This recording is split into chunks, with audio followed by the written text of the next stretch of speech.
Hi friends, అందరూ బాగున్నారా? వీడియోలో కనిపిస్తుంది కదా, దీన్నే కందిరీగ అంటారు. చూడండి, ఇది దాని గూడు అనమాట. మా బాల్కనీలో ఉన్న కిటికీకి కడుతుంది. కానీ అద్భుతంగా కట్టిందండి. దాని ఇంజనీరింగ్ పనితనానికి ముచ్చట పడిపోయి నేను ఈ వీడియో తీసి నా యూట్యూబ్లో అప్లోడ్ కూడా చేస్తున్నాను. సరే, అయితే దీని స్పెషాలిటీ ఏంటనుకుంటున్నారా? ఈ గూట్లో చూసారా, ఒక్కొక్క దాంట్లోనే ఒక 5 నుంచి 10 వరకు హోల్స్ ఉంటాయన్నమాట. ప్రతి హోల్ని కూడా ఇది చక్కగా ఎంత జాగ్రత్తగా గుండ్రంగా తీర్చిదిద్ది మెత్తగా నున్నగా అలుకుతుందండి. చిన్నప్పుడు మన మట్టిల్లు ఉండేవి చూసారా, ఆ మట్టిల్లు అలికేవారనమాట అంత చక్కగా.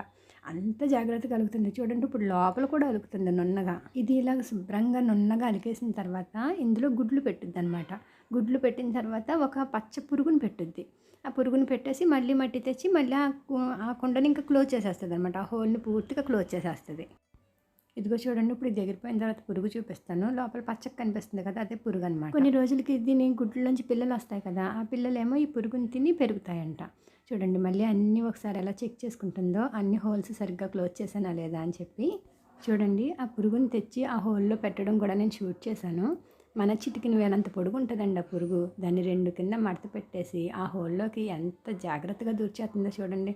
అటు తిరిగి ఇటు తిరిగి మొత్తం మీద ఎలాగోలా దూర్చేస్తుంది. కొంచెం రిస్క్ తీసుకునే తీసానండి వీడియో. ఎందుకంటే ఈ కందిరీగలు కానీ తేనెటీగలు కానీ కుట్టినాయి అంటే 2-3 రోజుల వరకు ఆ నొప్పి, మంట, ఎరుపు ఏది తగ్గదనమాట.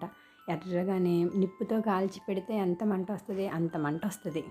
నేను చిన్నప్పటి నుంచి ఏమనుకునేదాన్నో తెలుసా, ఇది దూర్పుతుంది కదా, ఈ పచ్చి పురుగే దీని పెళ్ళేమో, ఇది ఆ గూట్లో నిద్రపోయి గొంగళి పురుగు సీతాకోచిలుకలా మారుతుంది చూడండి, అలా ఈ పురుగు కందిరీగలాగా మారి బయటకు వస్తుందేమో అనుకునేదాన్ని. కానీ నేను అనుకున్నది తప్పని, ఈ పురుగు పాపం దాని పిల్లల ఆహారం అని ఈ మధ్య ఒక పేపర్లో చదివి తెలుసుకున్నాను. కానీ కందిరీగ ఎగిరిన ప్రతిసారి మాత్రం నేను భయంతో ఇంట్లోకి పారిపోయేదానండి. అది తలుచుకుంటే ఇప్పటికీ నాకు నవ్వొస్తూ ఉంటుంది.